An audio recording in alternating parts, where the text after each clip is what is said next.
اور جب یہ کچھ کھانے پینے لگ جائے گا تو پھر آنا۔ کچھ دنوں کے بعد وہ دوبارہ حاضر ہوئی اور اس نے اس بچے کے ہاتھ میں روٹی کا ٹکڑا دیا ہوا تھا اور عرض کی یا رسول اللہ دیکھ لیجئے اب یہ روٹی کھانے لگ گیا ہے۔ اللہ اکبر۔ تو اللہ کے محبوب نے فرمایا انہیں لے جاؤ اور جا کے انہیں سنگسار کر دو۔ اس کی یہ حد بنتی تھی، اس کو سنگسار کیا اور اس نے خود یہ سزا اپنے لیے قبول کی۔ تو یہ بات ذہن نشین کیجئے کہ یہ وہ لوگ تھے کہ جن سے کبھی کوئی گناہ سرزد ہو جاتا تو وہ جلد توبہ کرتے، اور اس کی بڑی سے بڑی حد اور سزا بھی ہوتی تو وہ بھی کاٹنے کے لیے تیار ہو جاتے۔ میں اور آپ دیکھیں کہ ہماری زندگی میں اگر گناہ ہیں اور ہمیں سچی توبہ کی توفیق بھی نصیب نہیں ہے اور آئندہ نہ کرنے کا عزم مصمم ہو، پکا ارادہ ہو کہ یہ گناہ زندگی میں دوبارہ نہیں کروں گا، الگ بات ہے کہ پھر دوبارہ اس سے سرزد ہو جائے، لیکن جب وہ توبہ کر رہا ہو تو اس وقت اس کا پختہ عزم ہو اور اس کے دل کے کسی گوشے میں نہ ہو کہ چلو میں توبہ کر لیتا ہوں اور پھر ہو گیا تو پھر کر لوں گا، پکا عزم ہو کہ دوبارہ یہ گناہ نہیں کروں گا۔ اور اگر زبان سے توبہ توبہ کر رہا ہو اور دل میں ہو کہ ٹھیک ہے یہ تو صبح بھی مجھ سے عمل بد سرزد ہونا ہے، تو اللہ تعالیٰ سے یہ مذاق کرنے والی بات ہے، اور اللہ تعالیٰ سے جو مذاق کرتا ہے وہ کہاں کھڑا ہے وہ خود سوچ لے۔ وہ کیا کسی نے کہا تھا کہ توبہ کی پھر توبہ کر کے توڑ دی، میری اس توبہ پہ توبہ کر اٹھی۔ تو ایسی توبہ نہیں ہے کہ جو رسماً کسی مجلس میں چلے گئے، کسی اجتماع میں چلے گئے تو سب لوگوں نے توبہ کی تو وہ بھی توبہ کرتا رہا، لیکن اس کا عزم مصمم پختہ ارادہ نہیں تھا گناہوں کو چھوڑنے کا، تو یہ توبہ نہیں، یہ مذاق ہے۔ اس لیے اللہ کے حضور سچی توبہ یہ ہے کہ ما قبل کے گناہوں سے مٹی کے گھروندے پاؤں پہ بناتا ہے اور انہیں مسمار کر دیتا ہے۔ وہ کبھی آپ نے دیکھا ہوگا کہ بچے ریت میں اپنا پاؤں رکھ کر کے اوپر سے ریت تھپک لیتے ہیں اور پھر پاؤں ہولے سے نکال لیتے ہیں، بچ جائے تو بڑے خوش ہوتے ہیں، اور جب کھیل ختم ہو جاتے ہیں تو اسے گرا دیتے ہیں اپنے ہاتھوں سے۔ بہلول بھی اسی شغل میں لگا ہوا ہے، بہلول یہ کام کر رہا ہے، گروندے بناتا ہے گراتا ہے، گروندے بناتا ہے گراتا ہے۔ بادشاہ گزرا، پوچھا بہلول کیا کر رہے ہو؟ ہنس کے کہا جنت کے مکان بنا رہا ہوں۔ کہا بیچتے ہو؟ ہاں بیچتا ہوں۔ کتنے کا؟ 10 روپے کا، سیل لگائی ہوئی ہے۔ بادشاہ مسکرا کے گزر گیا، دیوانہ ہے، مجنوں ہے، اپنی موج میں لگا ہے۔ پیچھے سے ملکہ زبیدہ بھی آ رہی تھی، اس نے بھی دیکھا، کہا بہلول کیا کر رہے ہو؟ کہا جنت کے مکان بنا رہا ہوں۔ کہا بیچتے ہو؟ ہاں 10 روپے کا بیچتا ہوں۔ 10 روپے بادشاہوں کے لیے کیا ہوتے ہیں؟ 10 درہم نکالے، اس کو دیا، اس نے دریائے دجلہ میں پھینک دیا۔ فقیر اتنی دیر تک فقیر نہیں بنتا، داتا صاحب فرماتے جب تک مٹی کا ڈھیلا اور سونے کی ڈلی اس کی نظر میں برابر نہیں ہو جاتا۔ اور ایک مکان کے گرد، ایک وہ گھروندے کے گرد دائرہ لگایا، کہا یہ تیرا ہوا۔ ملکہ گزر گئی، بادشاہ بھی چلا گیا، شام کو اپنے محل میں پہنچے، بادشاہ سویا، منظر جاگا کہ حشر کا دن ہے، پھر جنت کا منظر ہے، جنت میں بڑے بڑے خوبصورت مکان ہیں۔ ایک مکان تو بڑا ہی اچھا لگا، تو جی چاہا کہ اس مکان کو دیکھوں، تو جب قریب گیا تو دروازے پہ لکھا تھا ملکہ زبیدہ۔ شوق سے آگے بڑھا تو دربان نے روک دیا، کہا یہ ملکہ کا ہے؟ کہا وہ میری ہی ملکہ ہے۔ کہا دنیا کے ضابطے اور ہیں، آخرت کے ضابطے اور ہیں۔ بادشاہ کی آنکھ کھل گئی، بے چین ہو گیا، ملکہ کو بیدار کیا، کہا تو کون سا نیک عمل کیا ہے؟ میں نے جنت میں تیرا یوں محل دیکھا ہے۔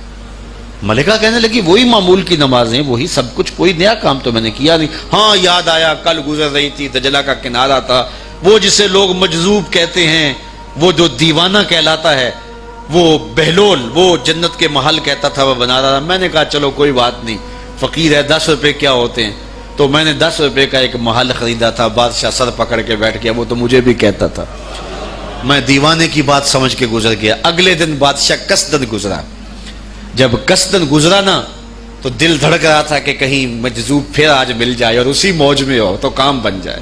دیکھا تو بہلول وہاں بیٹھا ہوا ہے، آگے بڑھ کے دیکھا تو کام بھی وہی۔ بادشاہ پھر رک گیا، پوچھا بہلول کیا کر رہے ہو؟ اب دل دھڑک رہا تھا کہ مجذوب ہے، کوئی اور بات کہہ دے تو چلو اچھا ہو کہ وہی جواب دے دے۔ اس نے وہی جواب دیا، جنت کے محل بنا رہا ہوں۔ بادشاہ کا کچھ دل ٹھہرا، پھر کہا اچھا بیچتے بھی ہو؟ ہاں ہاں بیچنے کے لیے بنا رہا ہوں۔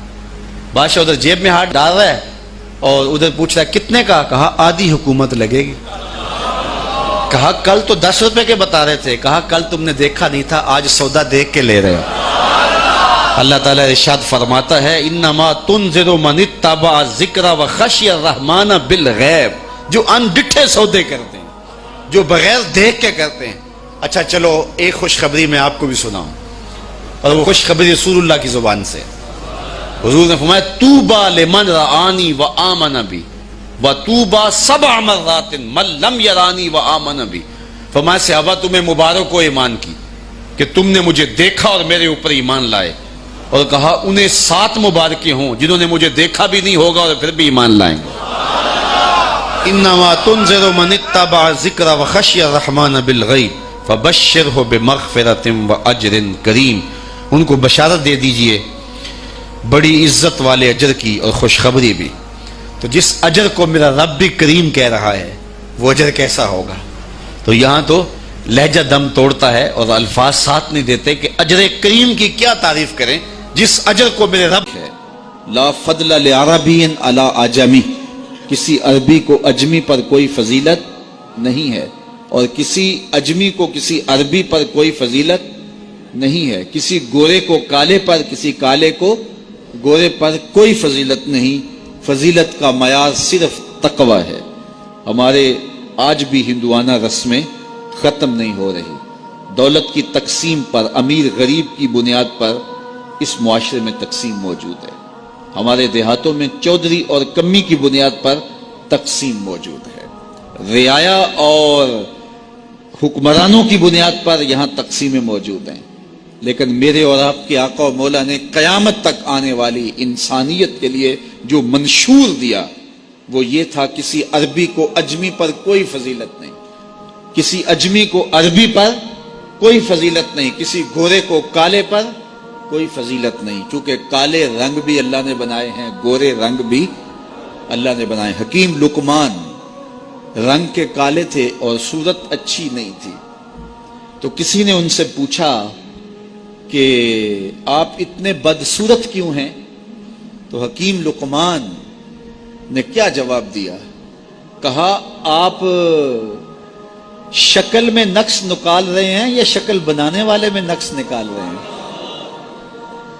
تو وہ خاموش ہو گیا۔ اللہ اکبر! تو یہ اللہ نے بنایا ہے نا، اس نے کانٹا بھی اس نے پیدا کیا ہے، پھول بھی اس نے پیدا کیا ہے، چہروں کی رنگت اس نے بنائی ہے، کسی میں کوئی رنگ بھر دیا، کسی نے کوئی رنگ بھر دیا۔ تو رنگوں کی بنیاد پر، نسب کی بنیاد پر کوئی افضل، کوئی اشرف، کوئی اعلیٰ، کوئی بد یہ نہیں ہے، بلکہ معیار جو دیا گیا وہ کیا تھا؟ تقوی۔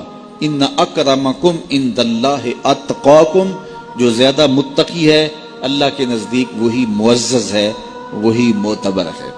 پھر حضور علیہ الصلوۃ والسلام نے عورتوں کے بارے میں تاکید کی کہ وہ تمہاری زیر دست ہیں، ان کی ملک کچھ نہیں ہوتا اور کمزور ہیں، ان کے بارے اللہ سے ڈرنا، اور حضور نے ان کے ساتھ حسن سلوک کرنے کی وصیت کی۔ پھر غلاموں کے ساتھ حسن سلوک کرنے کا حضور نے درس دیا کہ جو خود کھاتے ہو وہ انہیں کھلاؤ، جو خود پیتے ہو انہیں پلاؤ، جو خود پہنتے ہو انہیں پہناؤ۔ بعض لوگ ملازم کو، ماتحت کو جو ہیں وہ ہلکے کپڑوں میں کسن رکھتے ہیں تاکہ پتہ چل جائے کہ یہ غلام ہے، یہ ملازم ہے اور ہم باس ہیں۔ حضور علیہ الصلوۃ والسلام نے ان 3 چیزوں کی تاکید کی۔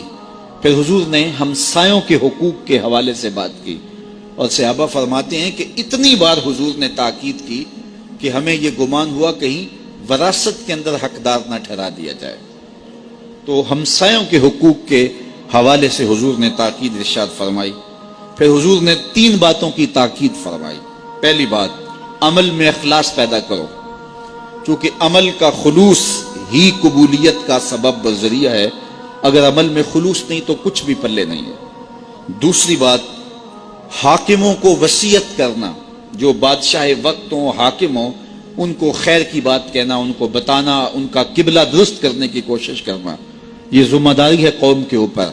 تیسری بات کہ حضور نے یہ وصیت فرمائی، لزوم و جماعت المسلمین، مسلمانوں کی جماعت سے الگ نہ ہونا، الگ الگ ٹولیوں میں نہ بٹنا، لابیاں نہ بنانا، گروہ بندیاں نہ کرنا، جماعت کے ساتھ جڑ کے رہنا، فرقہ بندی سے بچنا اور جماعت وحدہ کا ساتھ دینا۔ حضور نے فرمائی اتبعوا السواد الاعظم فإنه من شذ شذ فی النار، جو بڑی جماعت ہے، سواد اعظم ہے، ان کے ساتھ رہنا، جو ان سے بچھڑ گیا وہ جہنم میں ڈالا جائے گا. در ماہی دا چھوڑی ناہی، نہیں تے ہو جاویں گا روگی، جیڑی بکری اجڑوں وچھڑی او بگیاڑا جوگی. اس لیے لزوم و جماعت المسلمین، مسلمانوں کی جماعت کے ساتھ قائم رہنا. پھر حضور علیہ الصلوۃ والسلام نے فرمایا اے امت مسلمہ، میں تمہیں لاوارث نہیں چھوڑ کے جا رہا، میں تمہارے اندر دو بھاری چیزیں چھوڑ کے جا رہا ہوں، اور اگر تم ان کو مضبوطی سے تھام لوگے میں ضمانت دیتا ہوں تم کبھی بھی گمراہ نہیں ہوگے.